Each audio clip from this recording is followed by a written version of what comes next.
Hotep, everybody. This is Michael M. Hotep, founder of the African History Network and host of the African History Network show.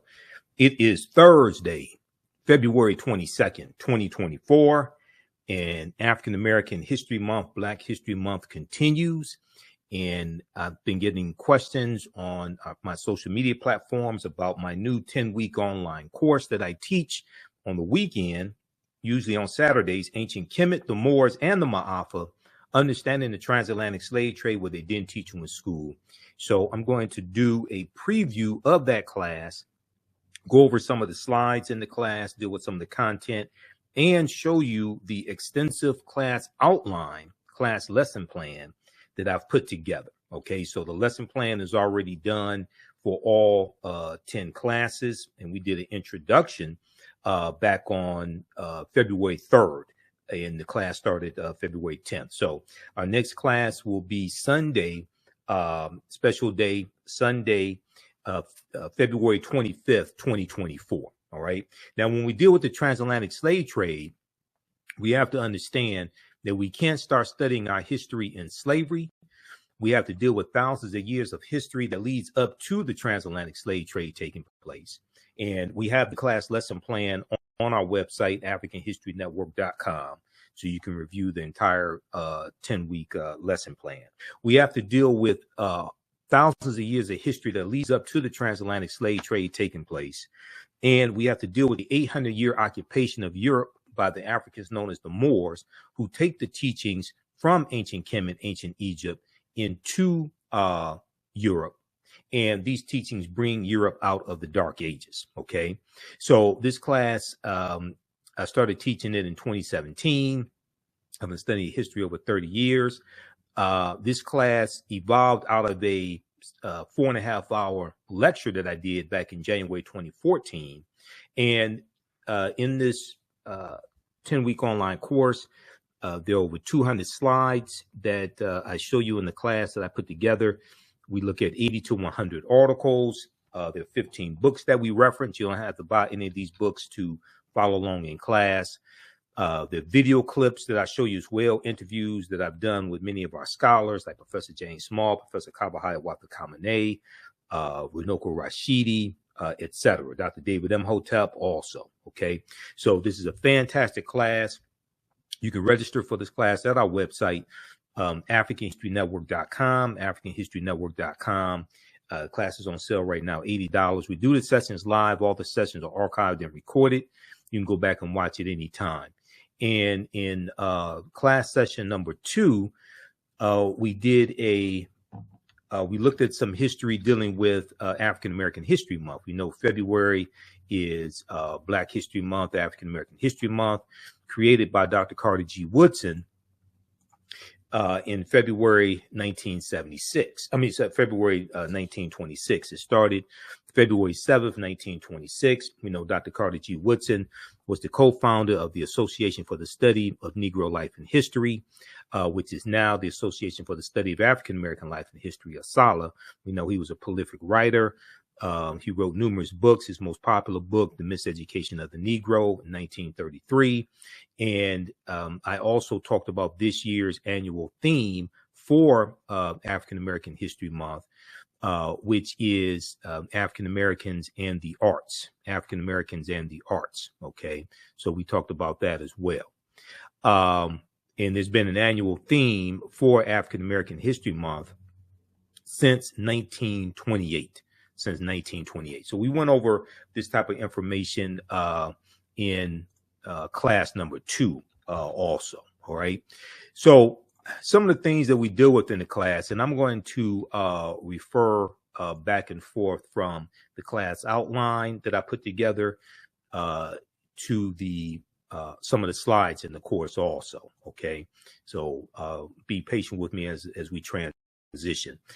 With the origins of Black History Month and Dr. Carter G. Woodson, we talked about Dinknesh, which means you are amazing in Amharic, and this was Australopithecus afarensis, These remains at the time that they were found in Ethiopia in 1974 were the oldest remains of any human. This was a pre-human, was looked at as a pre-human. Australopithecus afarensis. Her remains date back 3.2 million years.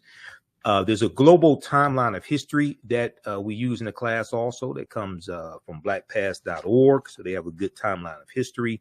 We talked about the Berlin Conference of 1884 and 1885.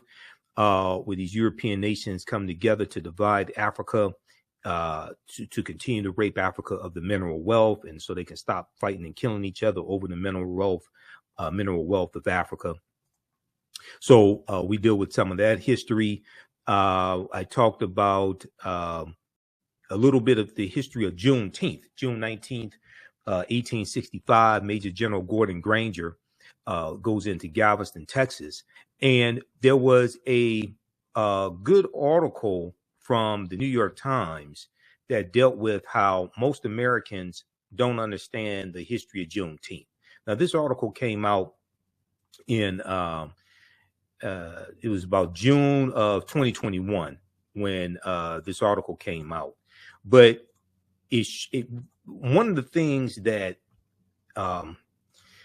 people don't seem to understand, and this is why one of the reasons why it's so hard for us to get any type of reparative justice, any type of reparations, okay, any substantial type of reparations, is because Americans are very ignorant of history, okay? Americans are very ignorant of history, regardless of race or ethnicity. So there was this good article from the New York Times. Most Americans know little or nothing about Juneteenth, poll finds, and it found that 60% of Americans knew little or nothing about Juneteenth. And I would argue that most of what they think they know is false, because Juneteenth was not the last day of slavery, okay? Because June 19th, 1865, when Major General Gordon Granger delivered General Order Number 3 in Galveston, Texas, and then he and his troops of almost 2,000 Union Negro soldiers go all throughout Texas to bring Texas back into the Union, okay, because Texas had seceded from the Union. Well, the 13th Amendment is what legally frees the slaves and what legally ends chattel slavery in this country. The 13th Amendment was not ratified until December 6, 1865, when Georgia ratified the 13th Amendment. Okay. The Emancipation Proclamation did not free the slaves. That's January 1st, 1863. And we, in the class, we look at it, and I tell people to go to archives.gov and read the Emancipation Proclamation, or go to loc.gov, Library of Congress website, and read the Emancipation Proclamation, because it specifically tells you that the territories that are in rebellion, those territories that belong to the Confederacy, those slaves would be free if those territories did not come back into the Union by January 1st, 1863. But it gives exceptions. It gives exceptions to the border states, Maryland, Missouri, Kentucky, and Delaware. They were allowed to keep their slaves. Okay. Maryland did not abolish slavery until November 1864. Okay.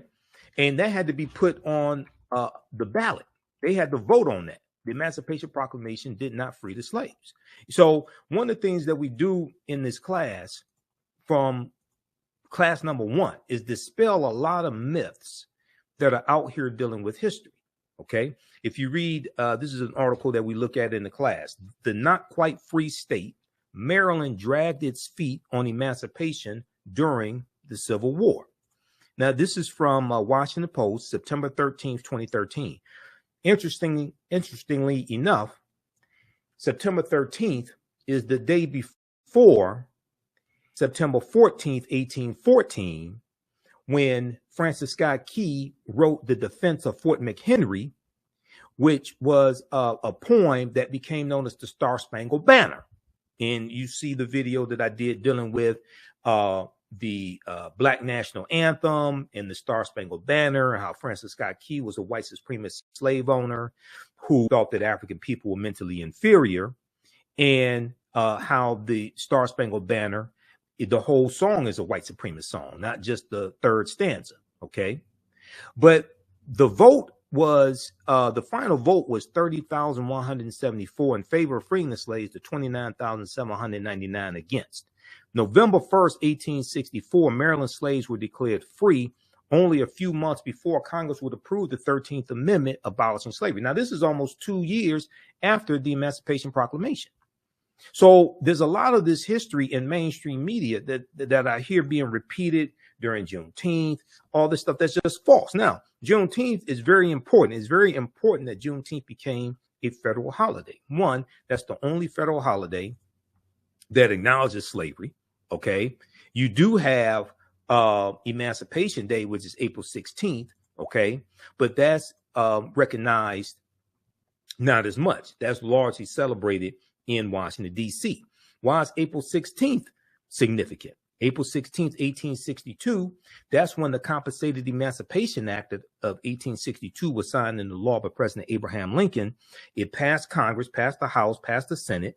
It was a bill sponsored by an abolitionist, Senator Henry L. Tyler, out of Massachusetts. But this bill abolishes slavery in the District of Columbia, and slaveholders in the District of Columbia were paid reparations of up to $300 for each slave that they own. Okay. And as Tremaine Lee on MSNBC talked about Thursday, February 22nd, 2024 on Alex Wagner's show, and he has a podcast dealing with reparations on MSNBC, MSNBC's website, and dealing with podcasts.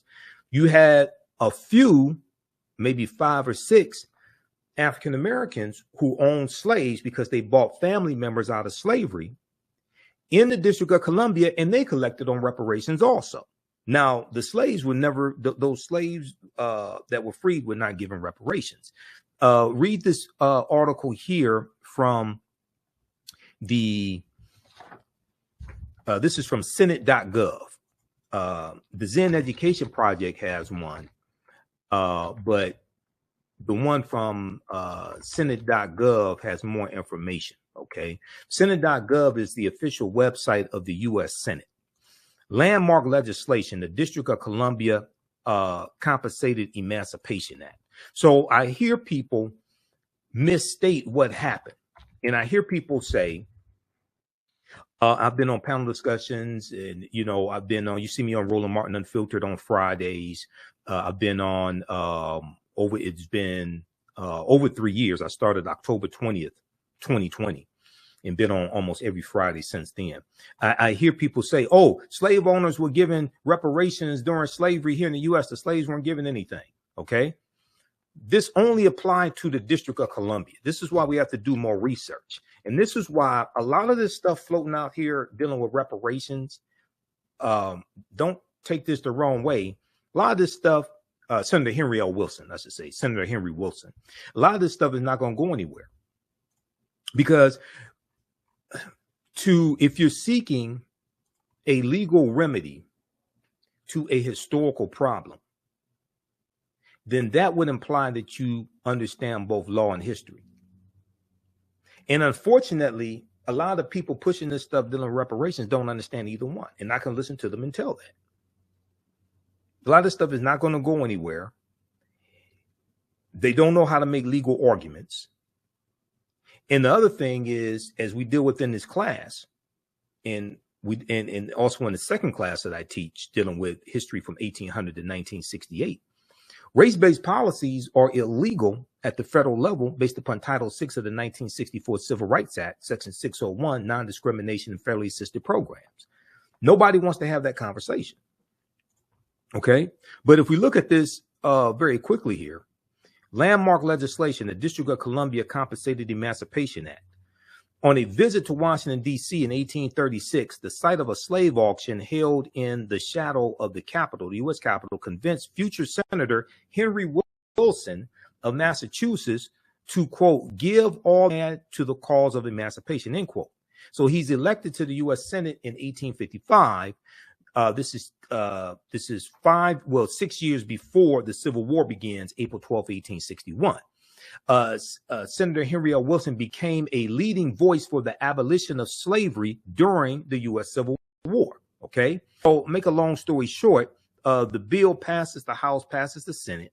Okay, and then President Abraham Lincoln signs it into law April 16th, 1862. The bill freed enslaved people in the District of Columbia and compensated slave owners up to $300 for each person, that they own that was being set free.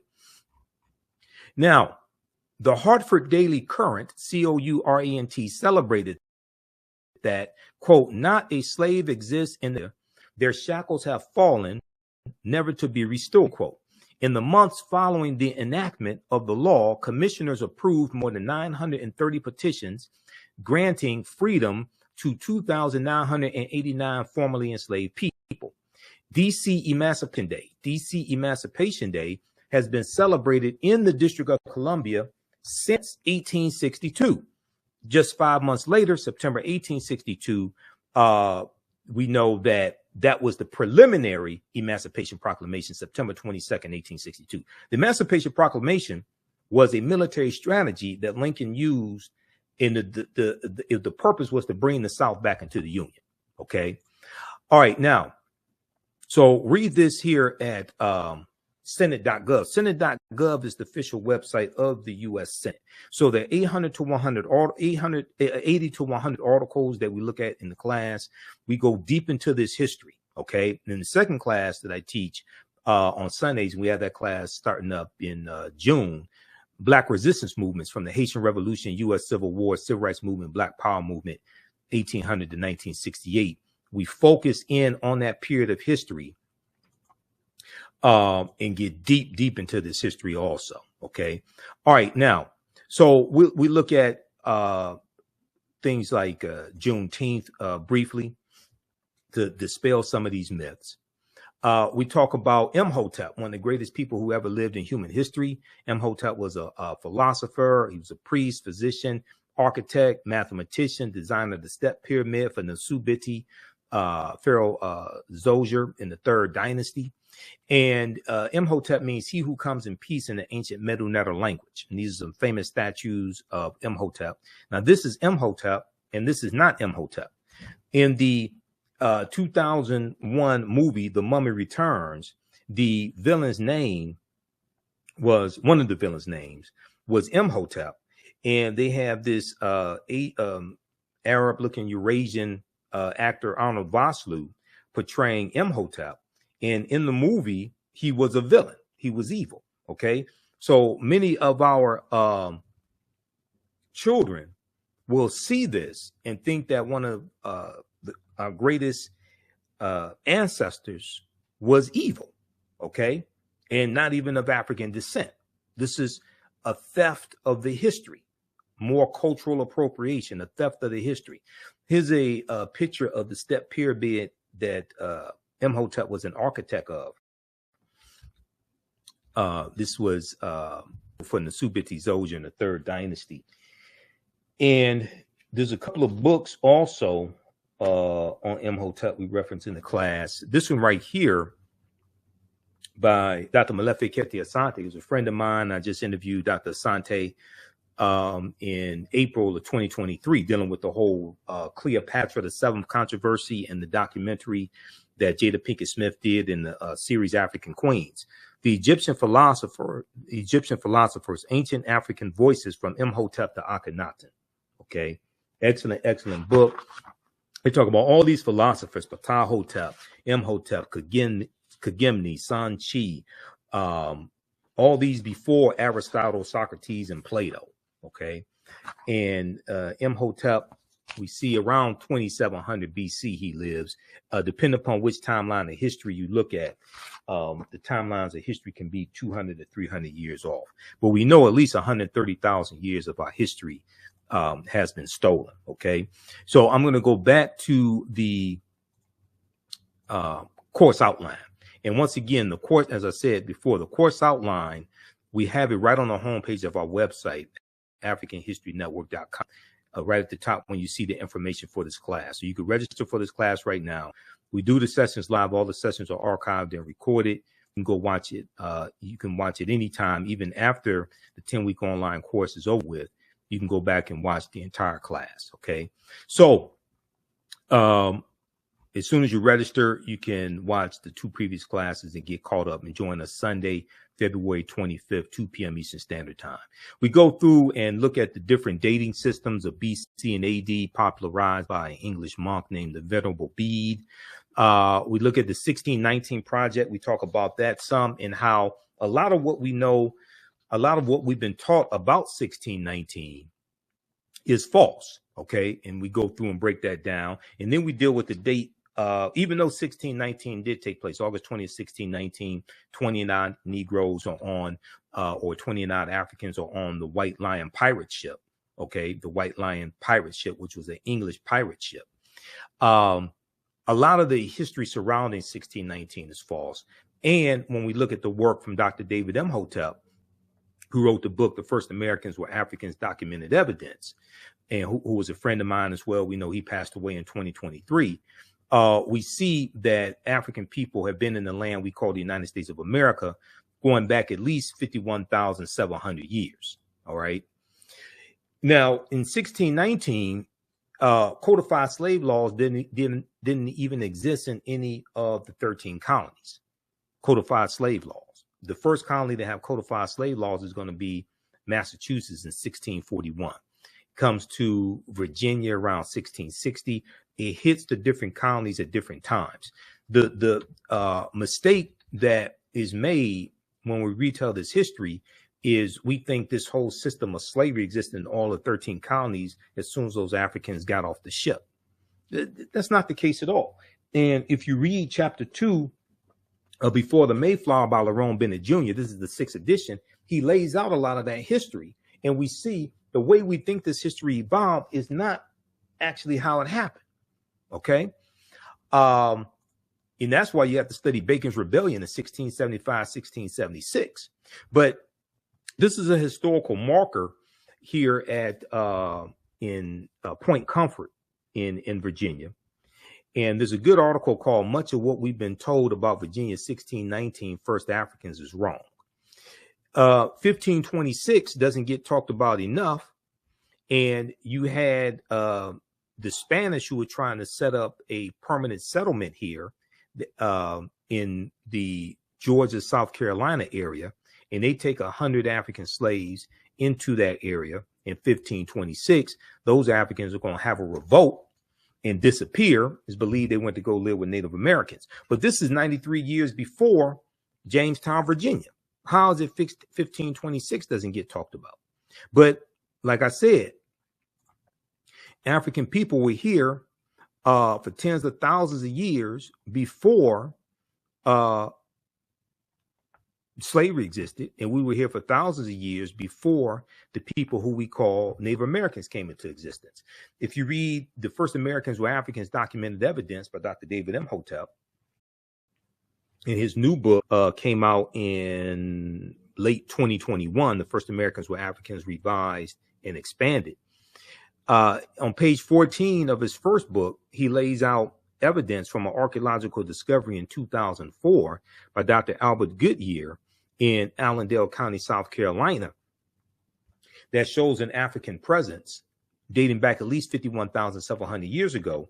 And they look at 13 pieces of evidence, 13 different types of evidence. They found artifacts, architecture, campsites, carvings, Egyptian writings, footprints in lava, genetic M174D haploid groups dealing with DNA and genetics, linguistics, paintings, skulls, skeletons, structures, and tools. They found 13 different types of evidence, categories of evidence that thoroughly documents an African presence dating back at least 51,700 years ago.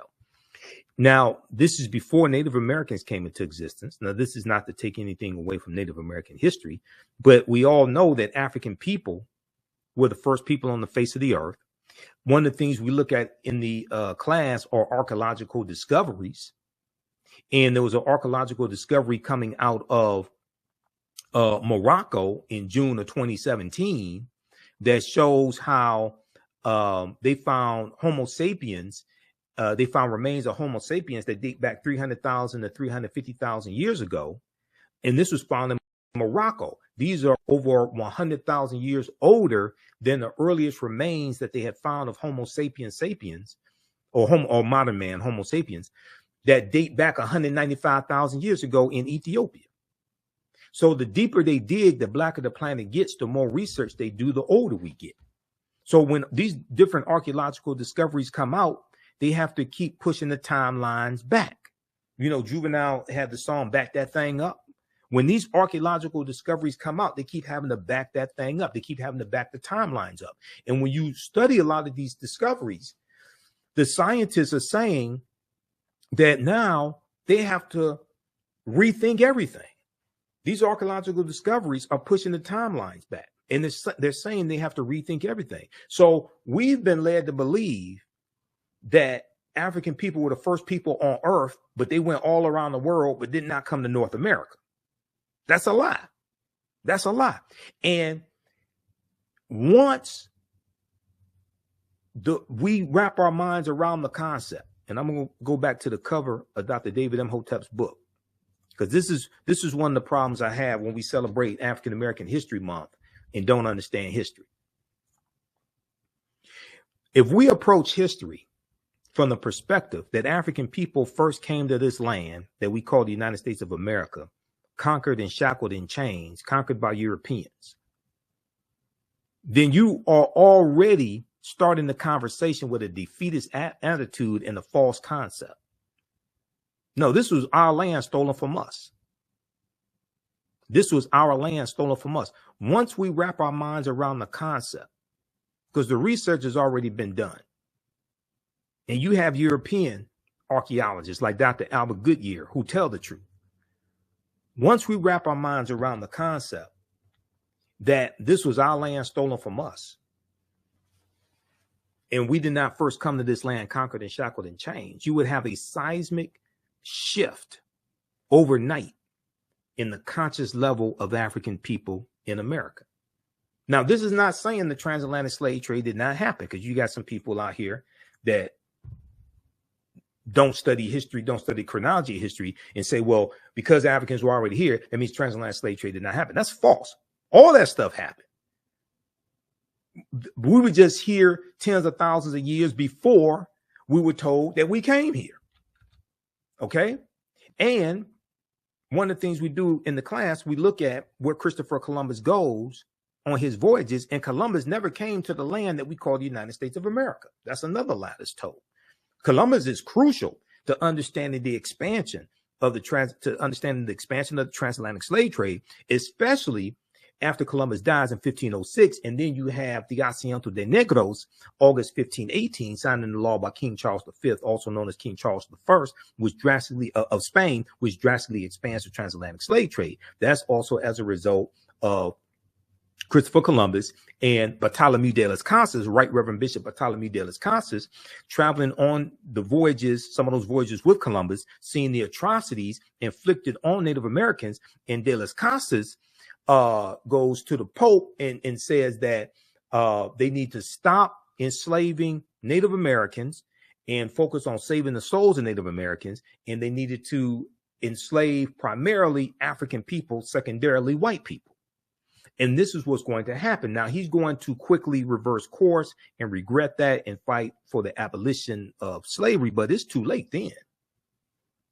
This thing is exploding, and the Spanish were the second ones involved in the transatlantic slave trade. Now, keep in mind, Columbus sails August 3rd, 1492, late in the same year that the African Moors lose control of their last stronghold, Granada, January 2nd, 1492. Okay, the Spanish Granada Wars. But when we look at the Khoisan have the oldest DNA on the planet. The Khoisan are the short-statured Africans that go all around the world. Okay, and they were here in the land we call the United States of America. Now, an October 2012 genetic study published in Science magazine found that the Khoisan in Southern Africa are the oldest ethnic group of modern humans, with their ancestral line originating about 100,000 years ago. The Khoisan, formerly called by the derogatory term Bushmen, are also called pygmies, another derogatory term, are genetically unique, and no other currently known population had separated so early from our common modern human ancestor, according to the report. Now, these are two Khoisan women right here, okay? And short-statured Africans, the ancestors to the Ainu and the Twa. Now, the Khoisan live mainly in southern Africa, territory spanning Botswana, Namibia, Angola, Zambia, Zimbabwe, and South Africa.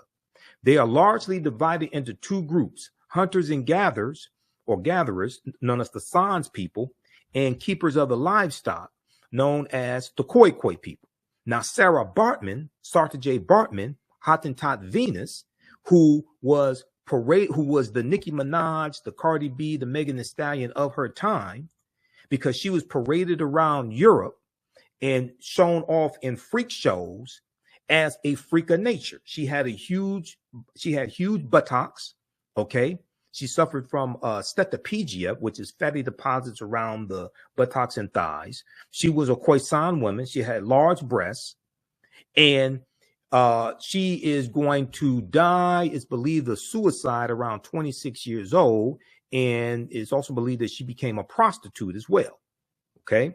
So you go study, and I actually did a video dealing with the history of Sarta J. Bartman, who was Khoisan, who was Khoikhoi. You see striking parallels between her and Megan Thee Stallion, Cardi B, Nicki Minaj, Ruby Rose, Sexy Red, Sukihana, except she was sold into slavery, doing it unwillingly. Today, we've been convinced to dehumanize ourselves for money, and we do it willingly. Let that sink in.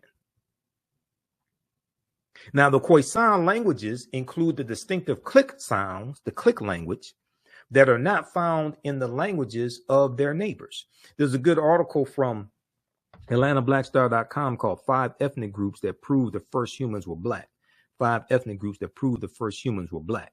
Okay, so we go through and look at this history, look at archaeological discoveries, all different types of things like this, and provide you with the evidence. Okay, and if we go back here to the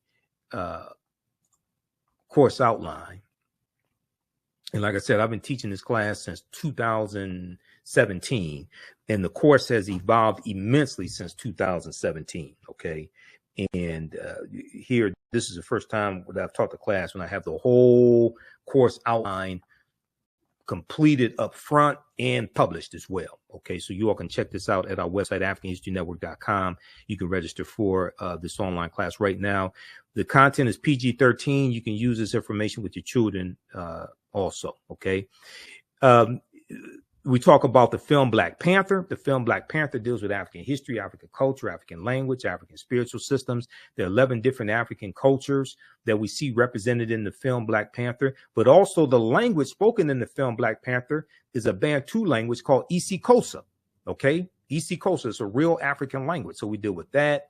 And then we talk about the skit from the Richard Pryor Show, 1977, where Richard Pryor is a Egyptologist. 1909 is 1909 in Egypt, and this deals with why the history and culture, or why all this was stolen. He comes across the book of Coming Forth by Day, or what they call the book of life in the skit.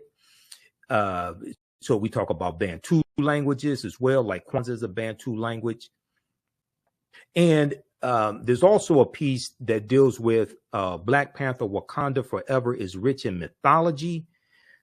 And it talks about the real life African and indigenous inspirations behind what we see in the film Black Panther. Okay. One of the things I deal with early in the class is the term African American. And we go through early on to dispel a lot of this misinformation that's floating around out here. A lot of people, and I don't know where this lie started, but a lot of people are under the misinformation, under the misimpression or misinformation that the term African American was created by the Reverend Jesse Jackson. That's blatantly false. Now we know Reverend Jesse Jackson, as well as other African American scholars, reintroduced the term African American in the late 1980s, right around 1988, 1989. Okay. But as I posted on Facebook, and I posted it again today, this is an excerpt from the book Malcolm X Speaks. And we know we just commemorated the 59th anniversary of the assassination of Malcolm X, February 21st, 1965. In the Ballad of the Bullet, April 3rd, 1964, when Malcolm delivers the Ballad of the Bullet in Cleveland, Ohio, at Corey Methodist Church, he uses the term African American. And on page 36 of this book, in the Ballad of the Bullet, he uses the term African American. And what I'm going to do is, let's see here. Let's throw this up. Try to expand this as much as I can.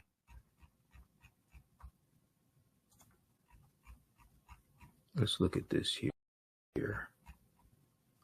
So here's the post. I also posted this on our fan page, the African History Network as well.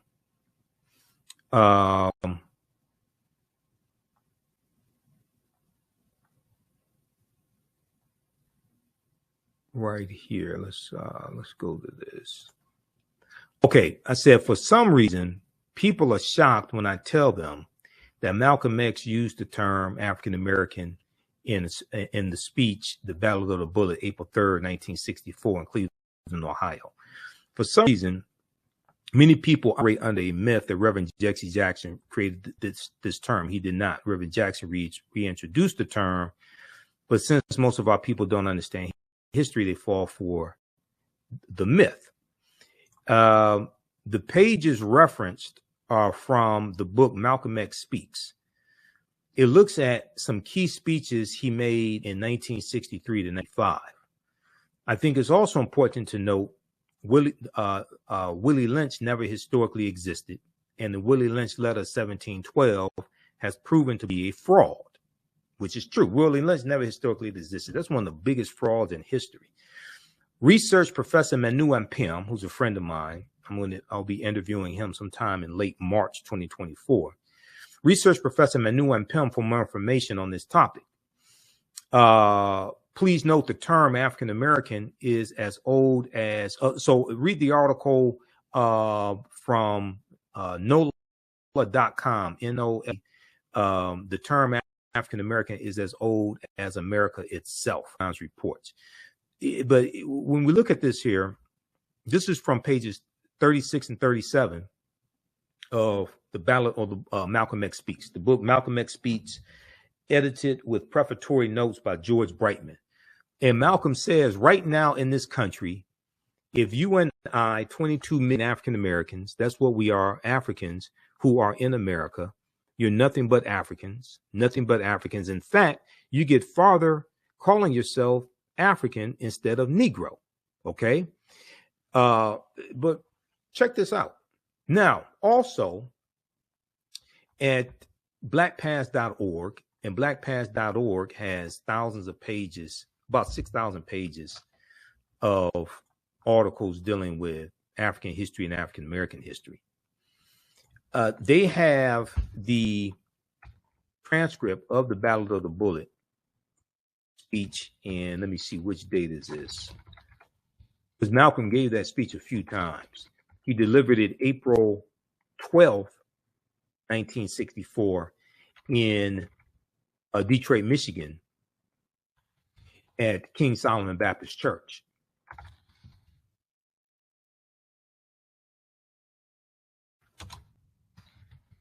But let me pull this up from Black Past. Because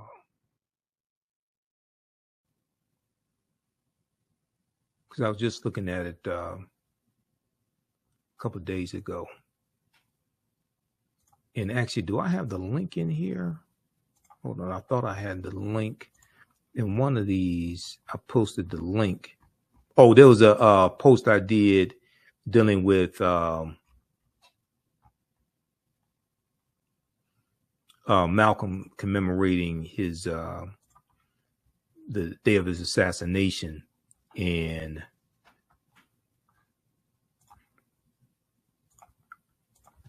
I have the link to the Ballad of the Bullet there. But let me pull this up right quick for you.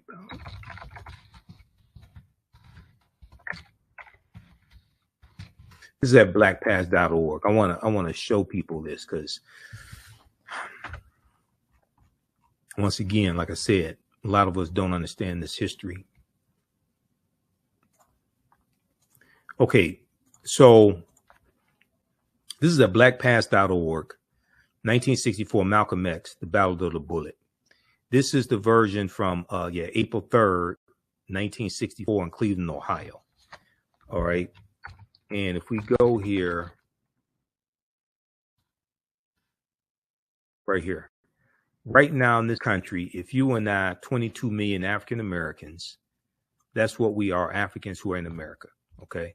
This is Malcolm. We were using the term African Americans in the 1960s. I don't know where this lie started that Reverend Jesse Jackson created that term. Professor James Small, one of my teachers personally, he told me personally that he said we were calling ourselves African Americans in the 1960s.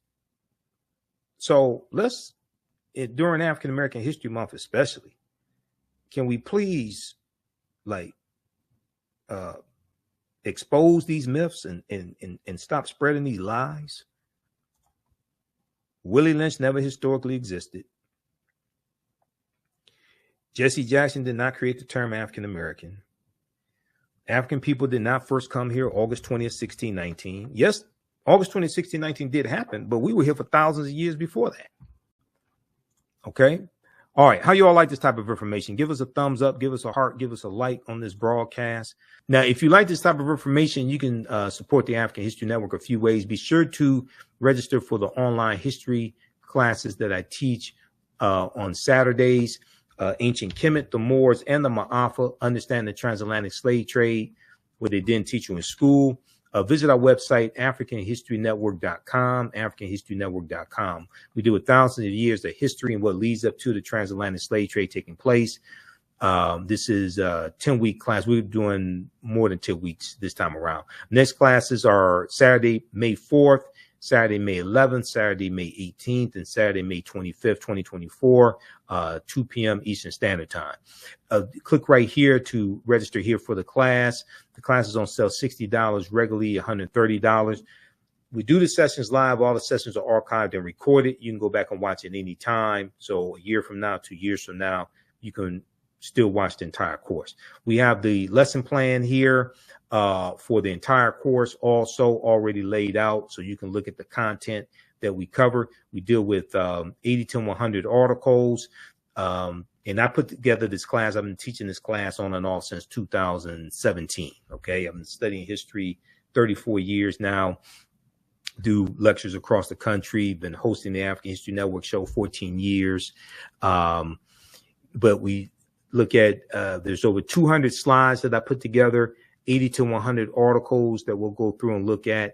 The 15 books that we reference. You don't have to buy any of these books to follow along in class. I'll show you excerpts of the books on the screen usually. And we'll look at video clips of interviews I've done with historians like Professor James Small, Professor Kabahai Wafaa-Kamene, Anthony Browder, who wrote Nile Valley Contributions to Civilization, which is one of the books we use in the class, Runoko Rashidi, who wrote Black Star, The African Presence in Early Europe, which is another book that we use in the class, okay? So you can register for this. This content is PG-13. You can use this information with your children as well. Visit our website, AfricanHistoryNetwork.com. AfricanHistoryNetwork.com. Okay. And we'll post the link here. The link's in the thread of this broadcast.